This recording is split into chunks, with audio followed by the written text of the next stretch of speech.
Terpujilah nama Tuhan.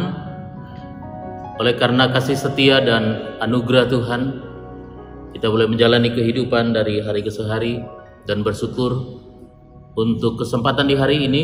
Kita akan belajar dari firman Tuhan, membaca dan merenungkan bagian firman Tuhan, agar firman ini senantiasa menguatkan, meneguhkan kita dalam kehidupan, perjalanan kehidupan yang Tuhan izinkan untuk kita lakukan, kita jalani dalam sepanjang kehidupan ini. Bersyukur untuk hari ini, kiranya kita semua boleh dikuatkan dan diteguhkan. Firman Tuhan yang akan kita baca dan merenungkan menjadi makanan rohani bagi setiap kita. Sebelumnya mari kita berdoa.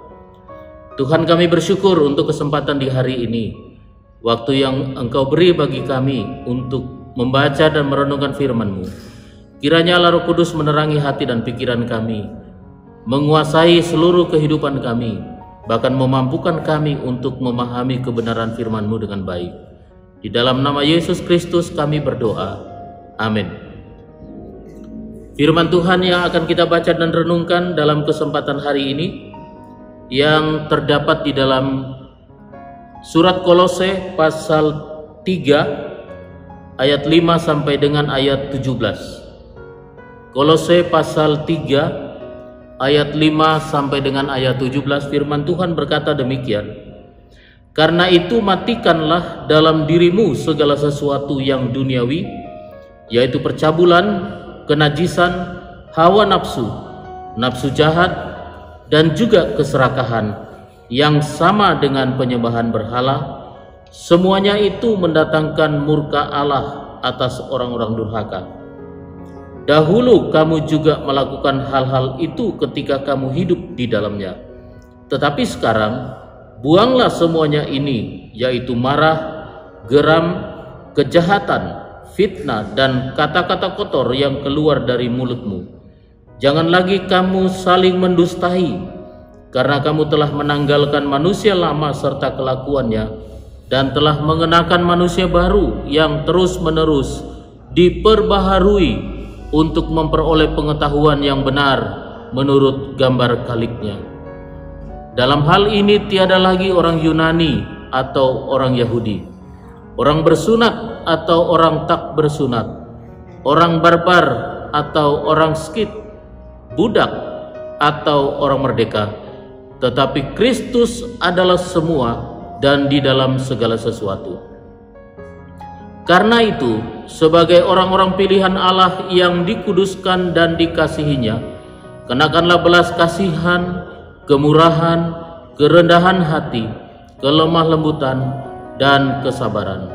Sabarlah kamu seorang terhadap yang lain, dan ampunilah seorang akan yang lain. Apabila yang seorang menaruh dendam terhadap yang lain, sama seperti Tuhan telah mengampuni kamu, kamu perbuat jugalah demikian. Dan di atas semuanya itu, kenakanlah kasih sebagai pengikat yang mempersatukan dan menyempurnakan. Hendaklah damai sejahtera Kristus memerintah dalam hatimu, karena untuk itulah kamu telah dipanggil menjadi satu tubuh, dan bersyukurlah. Hendaklah perkataan Kristus diam dengan segala kekayaannya di antara kamu, sehingga kamu dengan segala hikmat mengajar dan menegur seorang akan yang lain, dan sambil menyanyikan mazmur dan puji-pujian dan nyanyian rohani, kamu mengucap syukur kepada Allah di dalam hatimu. Dan segala sesuatu yang kamu lakukan dengan perkataan atau perbuatan, lakukanlah semuanya itu dalam nama Tuhan Yesus, sambil mengucap syukur oleh Dia kepada Allah Bapa kita. Puji nama Tuhan. Firman Tuhan yang kita baca dan renungkan di hari ini saya beri judul Tatanan Manusia Baru. Memang di dalam bacaan firman Tuhan ini berjudul manusia baru, kehidupan sesudah seseorang dilahirkan kembali, sesudah seseorang memulai kehidupan baru bersama dengan Tuhan. Tatanan manusia baru berbicara tentang aturan atau tata tertib atau sistem yang dijalani oleh seseorang Jadi ketika kita berbicara tentang manusia baru, yang dimaksud dengan manusia baru adalah manusia yang memiliki sifat atau keberadaan yang baru, yang berbeda dengan keberadaan yang lama. Penekanan yang baru dalam bahagian ini adalah tentang karakter seseorang, tentang sifat seseorang, dan keadaan yang lebih baru. Di dalam Alkitab seringkali kita menemukan tentang sebutan yang berkata tentang manusia lama dan manusia baru. Dan kedua bahagian ini seringkali dikontraskan satu dengan yang lainnya. Berbicara tentang manusia lama selalu dikaitkan dengan keadaan seseorang yang hidup sebelum ia percaya kepada Tuhan, sebelum ia mengenal kepada Tuhan, sebelum ia menerima Kristus dalam kehidupannya. Sementara keadaan manusia baru adalah keadaan yang dikaitkan secara langsung ketika ia sudah percaya kepada Yesus, sudah mengenal Allah di dalam kehidupannya, dan menjalani kehidupan sebagai orang percaya. Memang di dalam kitab Roma pasal 6 ayat 6 dikatakan manusia lama telah disalibkan, manusia lama telah dihukum dan dimatikan di dalam kematian dan kebangkitan Kristus. Manusia baru pada bahagian ini memberi penjelasan tentang perubahan yang nyata di dalam kehidupan manusia oleh karena pengenalannya kepada Yesus Kristus, dan perubahan itu terjadi secara berkelanjutan dari waktu ke waktu. Perubahan itu terjadi secara terus-menerus sebagai sebuah proses yang terus dialami oleh orang percaya. Proses menjadi manusia baru dimulai dengan yang namanya kelahiran baru, yaitu sebuah titik awal di mana seseorang berbalik dan bertobat dari perbuatan dan kehidupan yang salah, kembali kepada Allah dan punya komitmen untuk hidup benar di hadapan Allah. Di saat itulah ia menjalani kehidupan sebagai manusia baru. Menjalani kehidupan dengan tatanan manusia baru adalah kehidupan yang normal dengan aktivitas yang biasa, namun dengan aturan yang baru, namun dengan tata tertib yang baru, namun dengan sistem yang baru. Bagaimana cara kita memulai kehidupan dengan tatanan manusia baru? Dalam bahagian ini paling tidak ada 3 bahagian yang perlu kita lakukan untuk menjalani kehidupan dengan tatanan sebagai manusia baru. Yang pertama adalah berani tampil beda. Ayat yang kelima berkata, matikanlah dalam dirimu segala sesuatu yang duniawi, yaitu percabulan, kenajisan, hawa nafsu, nafsu jahat, dan juga keserakahan yang sama dengan penyembahan berhala. Dalam bahagian ini, seperti yang disebutkan, beberapa jenis aktivitas kehidupan manusia lama dikatakan bahwa kelompok ini adalah kelompok yang duniawi. Dan yang dimaksudkan dengan yang duniawi dalam bahagian ini adalah keinginan-keinginan daging yang menyenangkan tubuh, yang memuaskan tubuh, yang semua dilakukan bukan untuk kemuliaan Tuhan. Bahkan dalam ayat yang ke-6 ditegaskan bahwa apa yang dilakukan di ayat yang kelima itu dikatakan semuanya itu mendatangkan murka Allah. Dengan demikian setiap bahagian yang menyukakan kedagingan kita, yang menyukakan tubuh kita, yang adalah perbuatan manusia duniawi ini, ketika kita melakukannya itu berujung kepada murka Allah bagi setiap kita. Rasul Paulus mengingatkan bahwa keinginan daging selalu bertentangan dengan keinginan roh, sehingga di dalam diri kita seringkali terjadi pertentangan antara kemauan daging dan kemauan roh. Di mana kita menguatkan kemauan daging, maka kedaginganlah, hal-hal duniawilah yang kita lakukan. Tetapi ketika kita menguatkan kemauan dari roh, maka segala hal yang baiklah yang kita kerjakan. Dengan mematikan keinginan daging, maka kita dapat melakukan apa yang namanya keinginan roh. Di antaranya adalah menanggalkan semua perbuatan dosa kita dan hidup di dalam rencana Allah dalam kehidupan kita. Menanggalkan manusia lama, lalu mengenakan manusia baru. Berani tampil beda dengan situasi dan kondisi sebagai manusia baru dalam perjalanan kehidupan kita. Setiap orang Kristen pasti pernah bergumul dengan yang namanya dosa yang ada pada dirinya.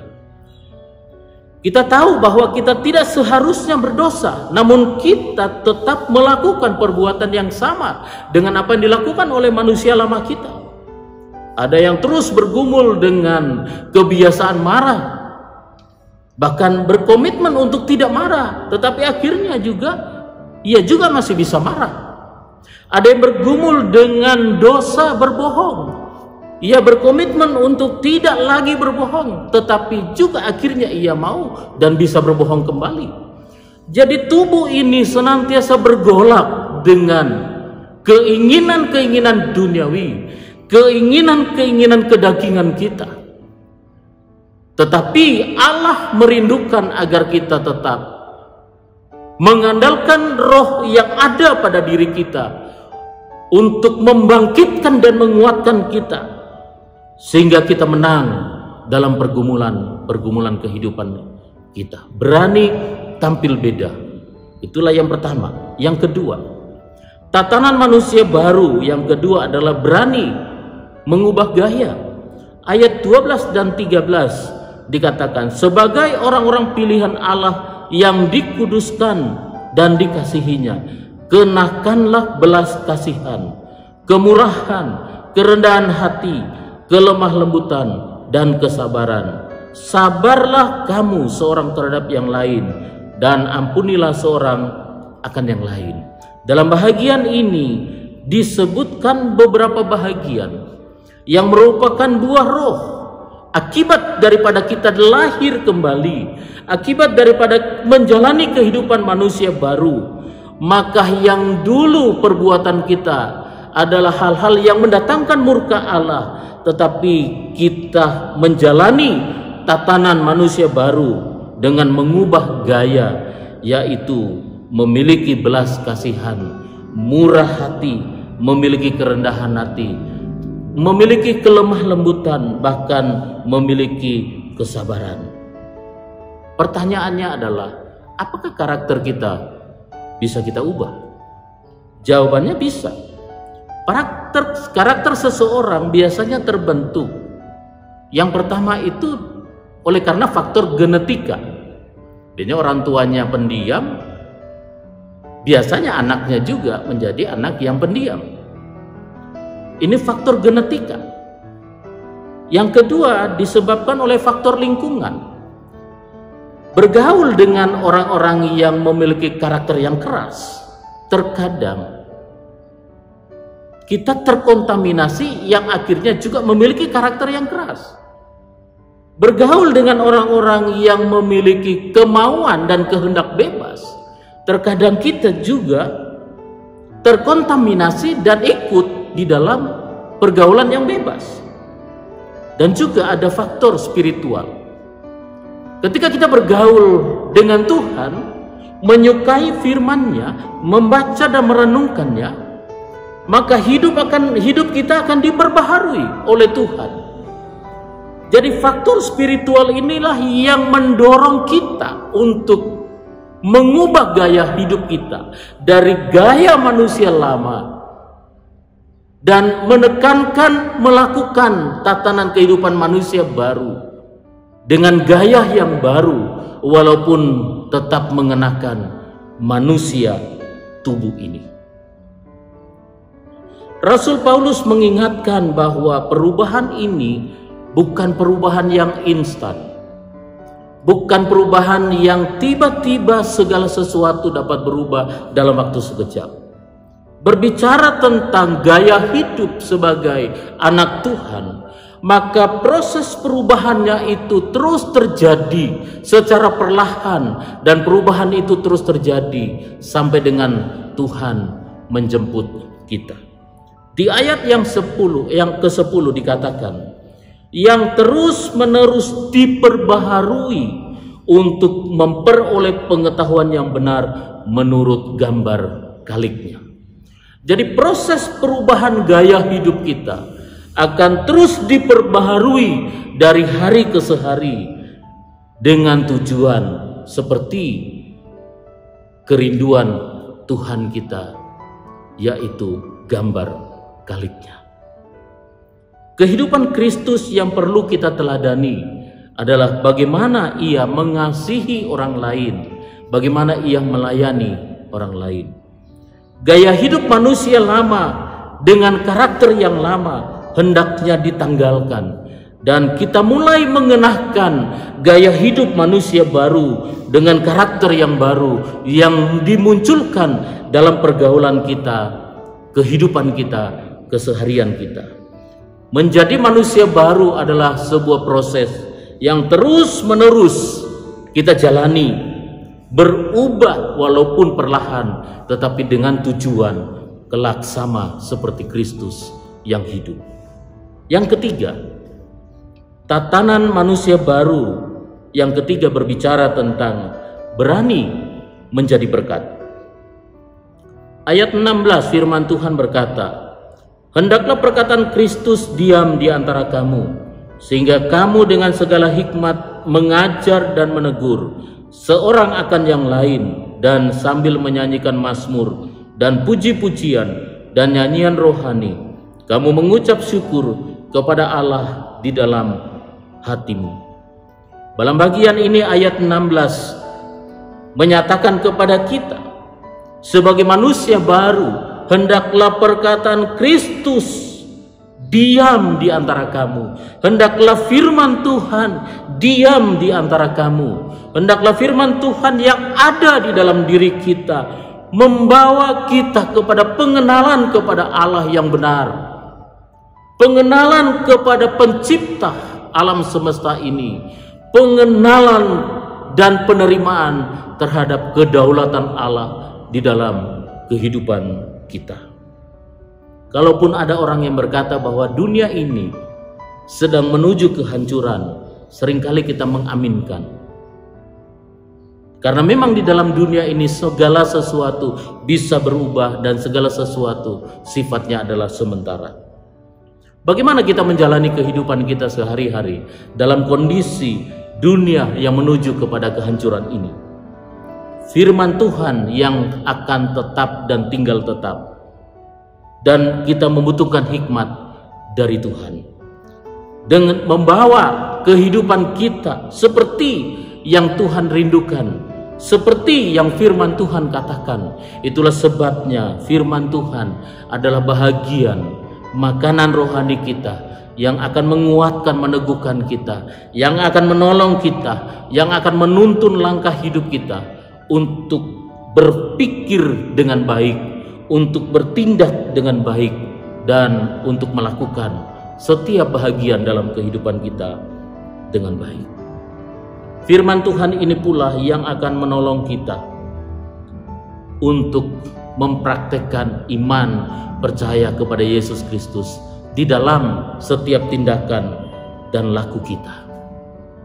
Firman Tuhan inilah yang akan menuntun langkah hidup kita untuk hidup di dalam kebenaran, untuk hidup di dalam terang Tuhan. Dan firman Tuhan inilah yang mendorong dan memotivasi kita untuk menerapkannya dalam kehidupan sehari-hari. Berani menjadi berkat dalam bahagian ini adalah dengan memberi sesuatu kepada orang lain. Jangan menunggu kita memiliki kelebihan baru kita mau memberi kepada orang lain. Pemberian kepada orang lain bukan hanya sesuatu yang dapat dilihat berupa harta, berupa uang, tetapi menjadi berkat dalam bahagian ini yang dimaksud adalah selain kita memberi sebagai wujud keteladanan yang dapat dilihat oleh orang lain, tetapi juga memberi nasihat dan menguatkan, memberi pengajaran kepada orang lain. Itu adalah tindakan sebagai anak Tuhan yang hidup di dalam tatanan manusia baru. Yang perlu dilakukan adalah bagaimana kita mengajarkan kebenaran dan menegur mereka yang hidup di dalam ketidakbenaran. Rasul Paulus menambahkan di ayat yang ke-17, dan segala sesuatu yang kamu lakukan dengan perkataan atau perbuatan, lakukanlah semuanya itu di dalam nama Tuhan Yesus sambil mengucap syukur. Jadi setiap tindakan yang kita lakukan, lakukan itu di dalam nama Tuhan Yesus Kristus. Berani menjadi berkat adalah tindakan orang percaya yang memberkati orang lain dengan cara menyampaikan kebenaran melalui perkataan dan juga melalui perbuatan. Mengambil tindakan untuk menjadi berkat bagi orang lain adalah perwujudan iman percaya kita kepada Yesus Kristus. Dengan memberikan sesuatu kepada orang lain, maka ada yang bahagian yang kita miliki, kita serahkan kepada orang lain, sehingga bahagian yang kita miliki menjadi berkurang. Oleh karena menjadi berkurang inilah, walaupun berkurang tetapi Tuhan akan mencukupkannya. Masuk dalam tatanan manusia baru bukanlah sebuah pilihan, tetapi menjadi sebuah keharusan bagi setiap kita, orang yang sudah percaya kepada Kristus. Orang yang sudah percaya kepada Yesus Kristus, ia akan terus menjalani proses perubahan dari waktu ke waktu. Dalam perubahan itulah kuasa Tuhan dinyatakan dengan pertolongannya yang akan diberikan kepada kita. Karena itu jangan takut untuk memasuki tatanan manusia baru, untuk menjalani kehidupan sebagai manusia baru. Percayalah bahwa Yesus Kristus, Sang Gembala Agung kita, akan menolong kita di dalam menjalani kehidupan, memasuki tatanan manusia baru. Tuhan Yesus memberkati kita. Mari kita berdoa. Kami bersyukur kepadamu Tuhan, karena kasih setiamu bagi setiap kami, yang sudah mengingatkan kembali melalui kebenaran firman-Mu tentang kehidupan orang-orang yang sudah percaya kepada Kristus, yang disebut dalam firman Tuhan sebagai manusia baru, dengan kehidupan yang baru, dengan tatanan yang baru. Kami adalah manusia yang memiliki kelemahan, dengan terkadang merindukan kegiatan-kegiatan dan keinginan-keinginan duniawi. Tetapi Allah Roh Kudus akan menolong kami, akan menguatkan kami, dan akan meneguhkan kami, sehingga dalam peperangan rohani di dalam diri kami dimampukan oleh Allah Roh Kudus untuk menang. Dan apa yang kami pikirkan, apa yang kami lakukan, apa yang kami katakan adalah segala perkara yang menyukakan hati Tuhan. Ajar kami untuk tetap taat dan setia dalam menjalani kehidupan yang Tuhan anugerahkan bagi setiap kami. Di dalam nama Yesus Kristus kami berdoa. Amin.